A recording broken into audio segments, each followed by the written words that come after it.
Here we have a matching exercise for the compound microscope.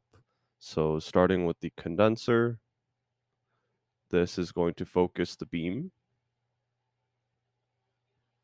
Next we have the iris diaphragm. This will control amount of light.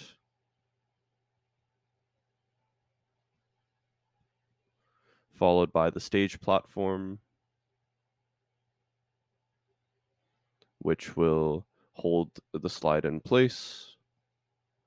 The objective lens